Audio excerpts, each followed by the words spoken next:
Alright guys, just want to talk on the Spanish channel today about remote working. The reason I'm bringing this up is a lot of people move to Spain with the mindset of finding work locally, and you'll see in the forums and the Facebook groups people complain, well, you'll only live on €1,000 a month if you're lucky, all the work is bar work, blah blah blah.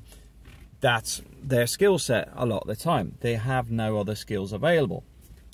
And I'm being blunt on this because, quite simply, if you haven't moved to Spain already, there is nothing to say you cannot develop the skills to work online where you are now. A lot of the work I've done, I've developed in my spare time over the years.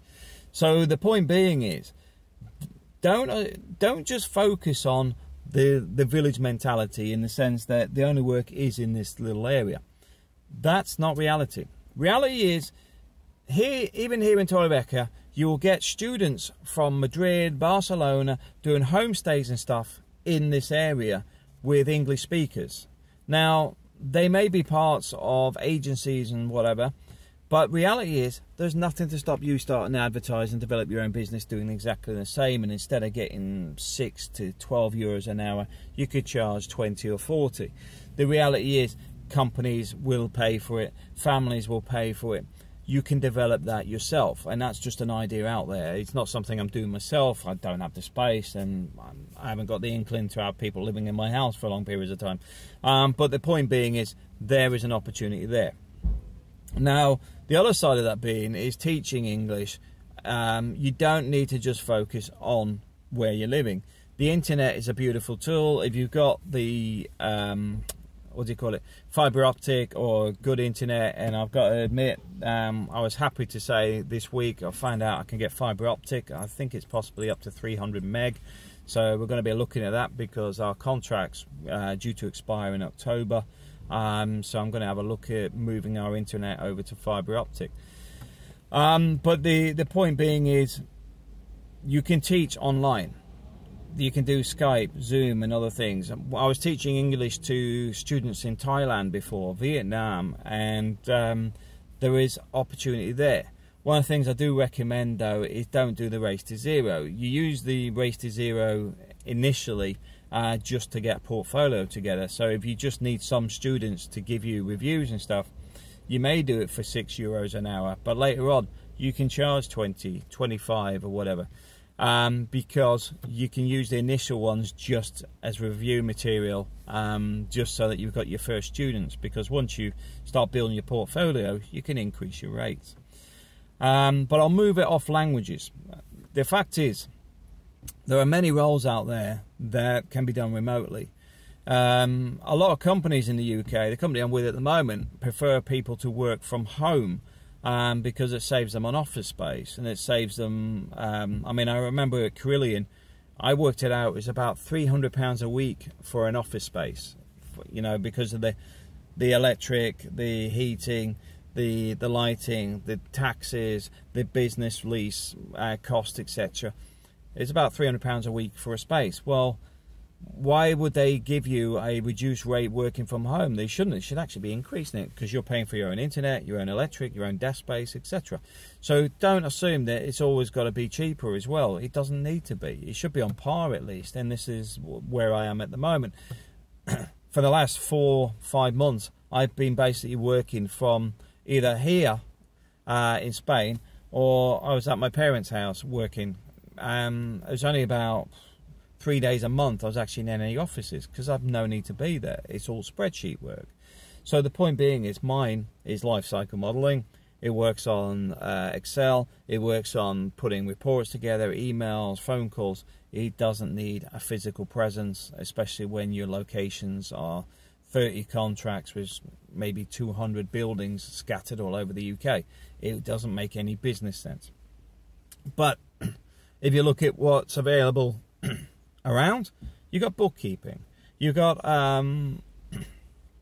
telemarketing, you've got business to business development, you've got customer service, you've got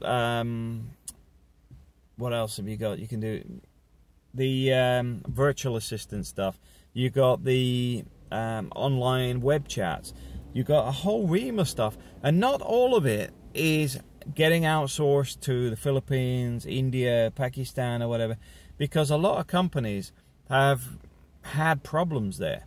And I'll give you a couple of examples. Years ago, I think it was about 2012, Amazon Turks, which is Google it, it's open, you can join up on there. Amazon Turks was basically small tasks, and you'd have somebody like, oh, photograph my receipts or something for my expenses, all sorts of stuff in there. But it was overwhelmed with people from places like India, Pakistan, Philippines, etc. And the race to zero began. Now, the problem you got with that is the quality did that as well. Because people are charging less and less. At the same time, people are doing a really bad job of it because they've got broken English and everything else. Because the point being is, anybody that had certain skills wouldn't do it for those rates, and it sort of pushed out a lot of skilled people. So they then moved it to you could only sign up if you're in the US only. So the point being is they recognized that was a problem. It's actually destroying Amazon Turks. Upworks is another one. Upworks is very hard to sign up on. It's because, from what I've heard, it's a similar issue. There's too many people from India, Pakistan, or whatever, because a lot of time they multi-tier. In the sense of, you go, I need a web developer. Okay, I'll do it. I'm a great web developer. And the first thing they do is they re-advertise it at half the rate for somebody else to do it for them. And then somebody else may actually do the same again. It's the same with call centers. I remember some of the ones in the Philippines could be 6 tiers down. So if you're at the top, you could be getting, like, say, 150% a lead and 0.5% per sale or whatever. And at the bottom, you're getting $20 all in, you know, including your expenses of running your business. But the point being is, Upworks recognizes it's a problem. A lot of businesses are recognizing that problem. And it's also something that was predicted a long time ago, even with manufacturing, that a lot of stuff would return to the West from Asia because of quality issues and market changes. And obviously valuations will change, you know, in the sense that it may be more of value to do it in the West now because of shipping costs and increased labor costs in many countries. Because obviously the Philippines labor costs have gone up, India's gone up, Japan's already up anyway. Pakistan's labor rates have gone up, and many other places. China is another one, because it's trying to keep its labor costs down to keep competitive, but it's struggling to do it. Point being is, the opportunities are there, and they will grow. There is not going to be less opportunities, because quite simply, a lot of the office spaces in the big cities are being reduced. They don't want them. They're just expensive. It's all right to have a landmark office, but instead of having 2 floors or whatever that a company may have done in the 50s and 60s or whatever, because it's so expensive now, they may just have 1 desk. The company I worked for before, multi-billion pound company, but where they have all the oil industry in Canada, they actually shared a desk with 2 other companies because the land that it sits in, because it's a very prime location, is so expensive. So you got 3 people with that business, the director and senior managers would literally just be sharing that desk between them, plus another company. They would also not need it that much. It's more to do with this prestige of when you come in there, the boss meets the client then goes to the conference room, you have a chat in the conference room, weigh up what you're actually looking at and trying to get everybody on the same table. They see this big prestigious office, not aware that it's not even yours, but the point being is you get the sale done. And then what you do is, once that's done, they'll never go back to the office again anyway, because after that you're meeting them face to face, doing it on the phone, doing it on emails, doing everything remotely. So the point being is, even big businesses do it. And you have the ability to either learn new skills to make this happen, so you can move to the Philippines, Spain or whatever, or you can actually sit there and say, well, I already know how to do some of this stuff. And guess what? You can start looking for the work in the area. A friend of mine did it years ago with his wife. His wife, she'd had a couple of kids, wanted to get back to work, but also wanted to be around the kids for the mornings and the evenings. So he put her on a bookkeeping course, in the sense of not putting the little woman on a course, but simply he paid for her to go to on the bookkeeping course that she wanted to do. So she become a bookkeeper and understands QuickBooks. I think it was Lotus accounts then, I can't remember. There's a couple other things that she worked on. But the point being is she set herself up to be a business person that did people's accounts. He was in construction. He was I think he was a carpenter. So the first thing is, he's got her doing his books, which suits him because it's also a tax deduction for him in the UK. And then he ended up with, I think in that first year, 6 people on the construction site getting his wife to do their accounts as well.